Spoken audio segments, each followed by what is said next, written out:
With the news of a festival of innovation, novel fabrication technology for solar energy and many exciting others, I'm Aishwarya and I welcome you all to a fresh new episode of Science Monitor, our weekly update on all that is happening in the field of science and technology in and around the country.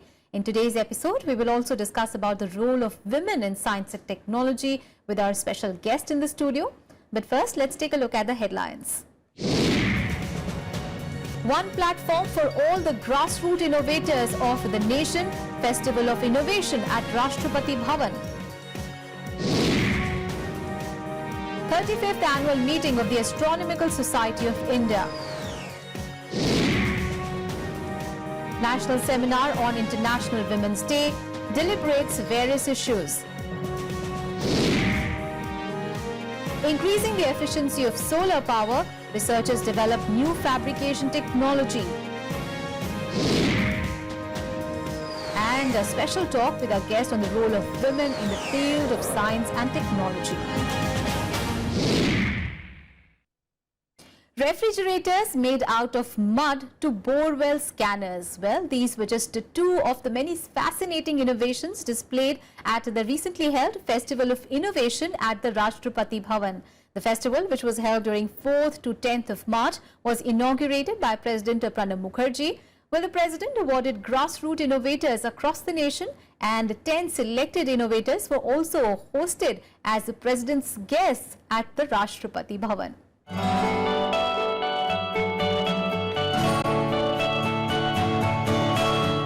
In a rapidly evolving world, innovation is the key to progress. But while promoting innovation is deemed crucial, governments across the world are also required to strive towards encouraging inclusive innovation, one that is open to and caters to the marginalized communities. In a major step towards promoting inclusive innovation and leverage the potential of grassroots innovators, the Festival of Innovation was conducted at the Rashtrapati Bhavan. The festival, organized in collaboration by the Rashtrapati Bhavan and the National Innovation Council during 4th to 10th March, saw selected 37 grassroots innovators across the nation being rewarded for their efforts by the Honorable President Shri Pranab Mukherjee, while 10 selected grassroots innovators were hosted as President's guests at the Rashtrapati Bhavan for more than a week. Grassroots Innovation Augmentation Network है हर state में, वहाँ से काम होता है, केवल दिल्ली से नहीं होता है या अहमदाबाद से नहीं होता, ये तो पहली बात है। दूसरी बात ये है कि हम लोग अभी जैसे कि राष्ट्रपति जी की प्रेरणा है कि हर यूनिवर्सिटी में इनोवेशन क्लब बनाया है, CSR की लैब्स है, 38 लैब्स है पूरे देश में, तो CSR की हमारी पार्टनरशिप है, उनसे स्प्रेड हो रहा है। Indian council of medical research की लैब्स है, उनसे पार्टनरशिप है, उससे स्प्रेड हो रहा है। डिपार्टमेंट ऑफ बायोटेक्नोलॉजी की लैब्स है, उससे स्प्रेड हो रहा है। ICR, Indian council of agriculture research, यानी कि ये जो पूरी इकोसिस्टम है ना, वो पूरी भारत में हम ले जाने की कोशिश कर रहे हैं। The festival focuses on promoting novel ideas generated at grassroots levels and making creative innovation sector more inclusive.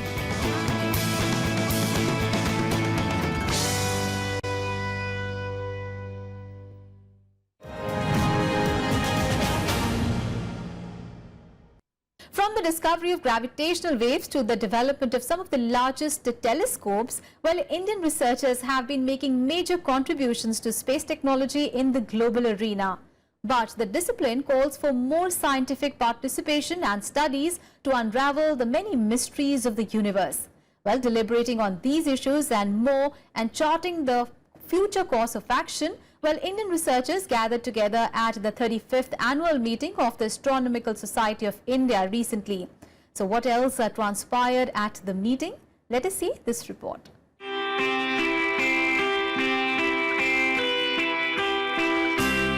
From studying the atmosphere of Mars to Moon, the contributions of Indian researchers and Indian technology, especially in the space sector, is globally acclaimed. most recent in the series being the discovery of a new planetary system, which, according to the sources, has been made possible with some crucial data from India's Himalayan Chandra telescope at Hanle in Ladakh. Celebrating these vital contributions of Indian researchers and charting the future course of action to expand the horizons of Indian astronomy, the Indian Astronomical Society recently held its 35th annual meeting at Jaipur.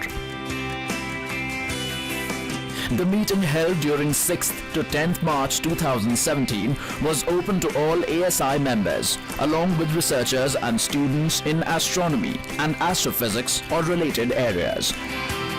This is an yearly meet in which we try to find what is the new has been done in the last year and what are we planning for the astronomy as an Indian community, as for the Indian community and for the whole world community. What are we planning for the upcoming years? So, and what we have done in the last year, it's just like that. The event saw 5 workshops on diverse topics ranging from gravitational astronomy to high computing astrophysics, along with plenary sessions. Speaking on the occasion, Professor G.C. Anupama, Dean, Faculty of Science at Indian Institute of Astrophysics, disclosed that IIA is gearing up to set up a 10-meter class telescope at the Indian Astronomical Observatory at Hanle in Ladakh. The telescope, once set up, will offer uninterrupted observation of the skies round the year, making India one of the few nations to have the telescopes in the 8 to 10 meter class. IIA is also working on setting up a 70 centimeter telescope at the Hanle Observatory as part of the Global Growth Project. The project aims to study supernova, gamma ray bursts and other transient events in the cosmos. The researchers of IIA has recently contributed to the discovery of the new planetary system in the form of the crucial light curve, which led to the estimation of the orbital period of one of the planets.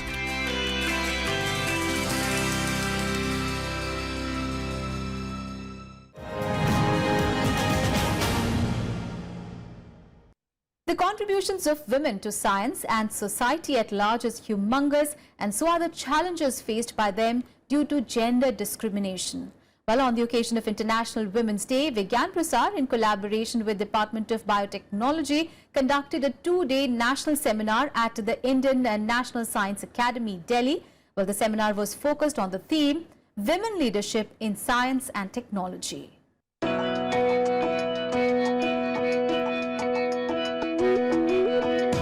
From Marie Curie and Dorothy Hodgkin to Kalpana Chawla and Janaki Ammal, history is strewn with examples of outstanding women who made immense contributions to science and the world as we know it today.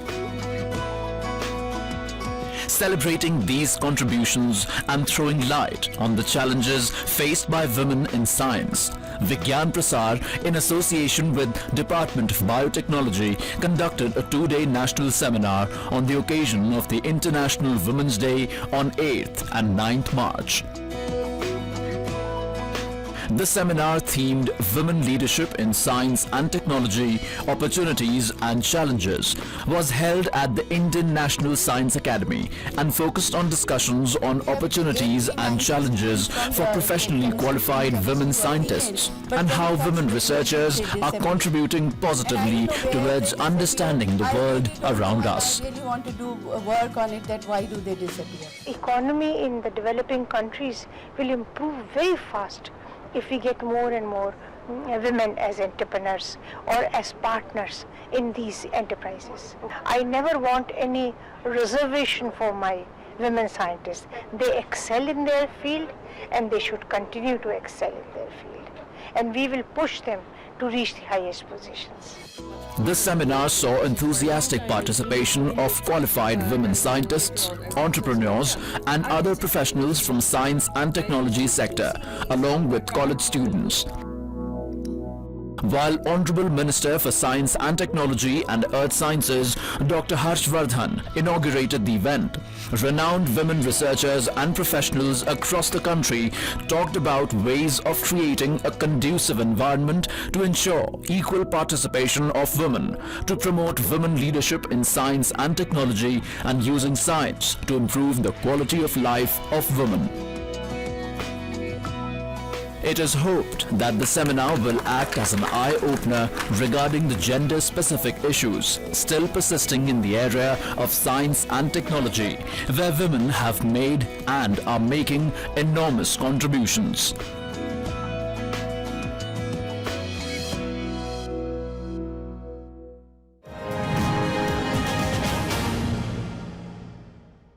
Solar energy is more or less accepted as the future, and researchers are striving hard towards improvising the efficiency of technologies to harvest the solar energy. Well, along these lines, a team of Indian researchers has developed a novel fabrication method which will improve the efficiency of harvesting solar power and thus the energy production. Well, the method has been tested with successful results.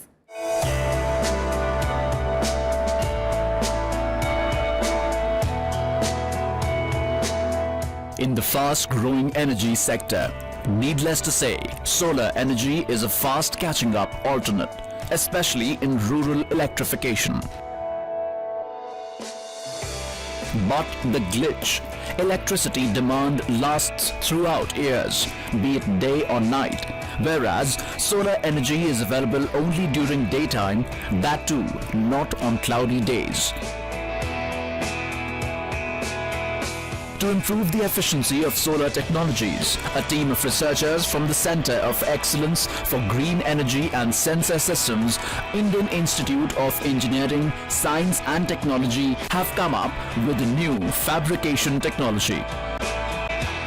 This is the first type of solar hub created in India, where the mandate was to create a state-of-the-art facility for the fabrication and characterization of silicon solar cells. Our original target was to fabricate 15 to 17% solar cells, but we are glad to tell that we have exceeded the target, and now we are making 18 to 19% solar cells in our lab. The new technology consists of carbon silicon solar cells fabricated as 3x3 wafers. Fabrication, which refers to the process of manufacturing and assembling solar cells to maximize solar energy harvest, is usually carried out through different vacuum processes. The team has set up a crystalline silicon solar cell fabrication process facility which can be scaled up to industrial levels. The instruments in the facility employs best practice methodologies and most novel instruments from industry. In this process, silicon wafers are texturized and the phosphosilicate glass or PSG in the wafers are removed using a wet texturization bench. This is followed by doping or adding impurities to the wafers to improve their electrical conductance.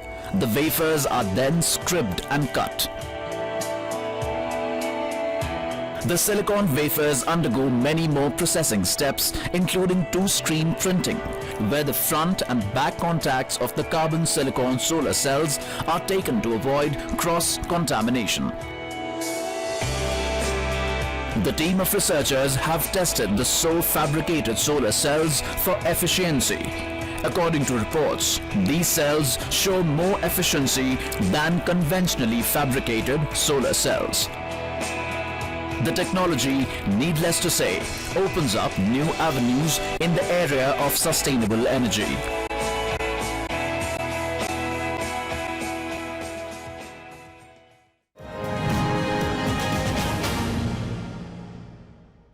And in Science Monitor, we'll take a very short break. We'll be back with more science news. Keep watching Rajya Sabha TV.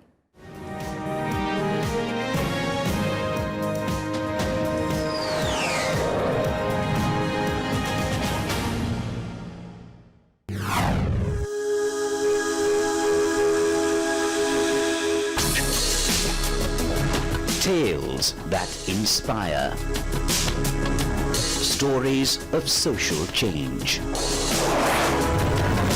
A salute to diversity. Promoting public discourse. Events that motivate. Inspiring the innovative spirit. Watch Rajya Sabha television documentaries.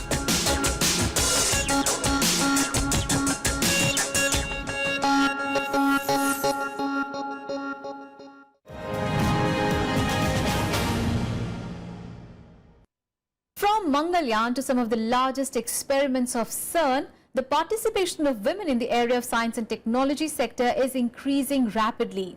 And celebrating the outstanding contributions of women in various arenas, the world recently celebrated the International Women's Day. But despite all the progress, it is unfortunate that the women lack the same opportunities as their male counterparts in the field of science and technology and research. Well, there are many challenges faced by women who choose academia and research as career. So what are these challenges and how do we tackle them? Well, to discuss these issues, we have a guest with us in our studio, but let's take a look at this report first.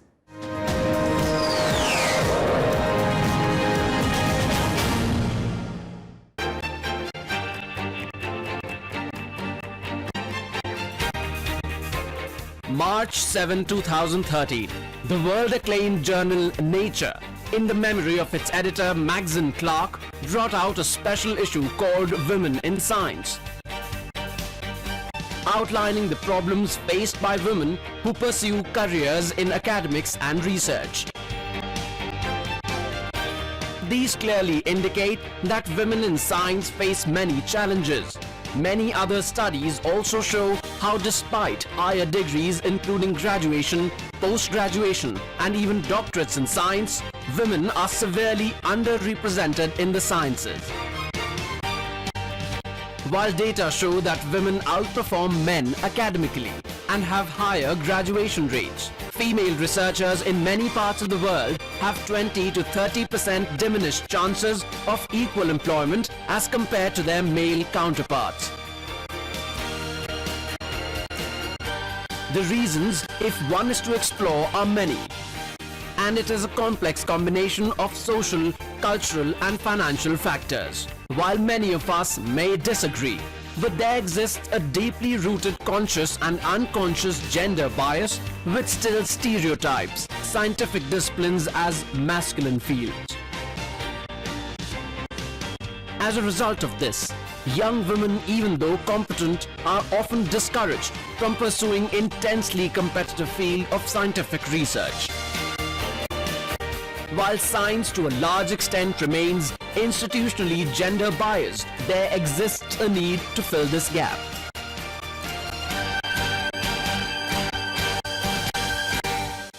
All right, so let's discuss about this issue in length with Dr. Indra Nath, who's a renowned immunologist and she's known for her contribution to the area of healthcare. Well, she joins us in the studio today. Dr. Nath, welcome to our show. Thank you very much. Dr. Nath, well, women are today displaying their skills in almost all the sectors, be it the space sector, education sector, or any other sector for that matter. But they also face considerable challenges while they are pursuing their careers and interests. So what is your experience and what is your viewpoint on this? Well, my experience personally has been okay because I'm in the medical field and so I'm doing medical research, and there we don't have any problems of bias or anything. Both society as well as your colleagues accept you in the medical area much more equally. I think when ladies go into basic sciences, I gather, then they face some problems. Some of them are common problems which all career women face, regarding families and having babies and all those kind of things, and some are perhaps a little unique to science itself. Like what are these problems, especially the women who are pursuing career in science face? Well, the ones in science basically, they're doing very well during PhD time, and we get lots of girls who come in for PhD, especially in life sciences and biology. And it's when they get married, which of course is part of one's life, it seems the girls get disturbed more by the marriage than the boy whom they marry, you know. So that's partly a mindset and also the social structure that's there. Yes. And it becomes a little more worse when you are at that age that babies have to be also produced at that age. So that is very disturbing, and that is where I think we can certainly help out as a society to help them out to get over that phase when the baby can be looked after. And there we need, I feel, more creches everywhere, even in universities where girls are involved and they're doing their PhD, as well as in research institutions. And you don't see that much of that activity. All right. But, you know, what are the changes really that you think have happened over the years, you know, in terms of opportunities as well as the mindset? I think the opportunities are tremendous now because the girls have a wide variety and a choice which we perhaps didn't have that much of a choice when we were younger. So you can go into any branch of science now. So it is more the mindset that makes them go less into physical sciences and more into, I think, life sciences, which seems easier to them. So those advantages have improved. But as I said, it's the social structure that sometimes seems to make it difficult for them. And the other thing is that when you're married, usually your husband is older and perhaps more settled than you are. Yes. And therefore, when transfers occur, your career gets disturbed again. So if the husband goes somewhere else, then the wife cannot always, you know, continue her career. Absolutely. So nowadays I'm interested to find that even the boys are prepared to go where the wife gets a good job. So that kind of a thing is really good. But actually I think it's looking after the children at the younger age that if help can be given during that time. Fortunately in India we have good family systems, but you know, we are getting more and more nuclear now. So I think some kind of a system is required. Many universities abroad have nice nurseries and schools for preterm children. Yes. So if that is done, then really the girls can get on with their work. Oh, obviously, those are heartening changes. But Dr. Nath, also do you think that compared to other sectors, academia and scientific research are rather better sectors for women to work and contribute? I think women are contributing certainly in medicine in our country, and they're contributing in life sciences a lot more. We're not seeing such a big burst at the higher levels, at the seniority levels. That's because I think women went into science a little late, perhaps. And there is also a feeling that to reach the top, they probably face a bias. Now, this is something we need to look at really very seriously, because if more and more girls are coming into science and then they can't reach the top, then that becomes a problem. And I feel quite convinced that most of the research now is going to in the science fields, and especially in life sciences and medicine perhaps, is going to be done by women.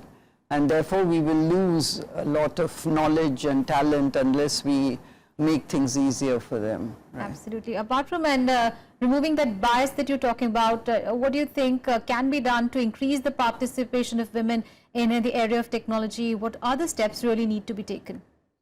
Yes, I'm not a great social scientist. I'm just talking from my experience point of view. Right. I think the bias is perhaps there to some extent as you're going up to the top. We have very good figures, you know, in the Indian National Science Academy did a study, and there are other organizations that have done a study. And we need to, there you can see that reaching the top, the pyramid part of thing, is very much there, for which really we have to bring about systemic changes. And once that is done, I think it will be okay. But these changes are going to be, I think, will take some time, because you cannot change mindsets that easily. Absolutely. That is the problem. But it looks to me as if it's not just in science, no? This gender equality and inequities across all careers. All careers, absolutely. So it's going to be a bigger change. But the good news is that in India, at least, we don't have in any of the jobs at any level discrimination in salaries between women and men. We have the same. Whereas in some Western countries, you still have that discrimination. For the same job done, you don't get paid as much. So that doesn't exist in the formal jobs that are there. In the informal sector, of course, it exists. Yeah, absolutely. So the most important thing, apart from providing opportunities to women in the field of science, it is very important to change public perception vis-a-vis women's contribution to science and their interest vis-a-vis this field of science. So, well, thank you so much, Dr. Nath, for taking time to share your valuable insights with us today. Thank you so much. Thank you very much. Well, that is all for today, but we'll be back with fresh news stories in science and technology again next week. Till then, keep watching Rajya Sabha TV.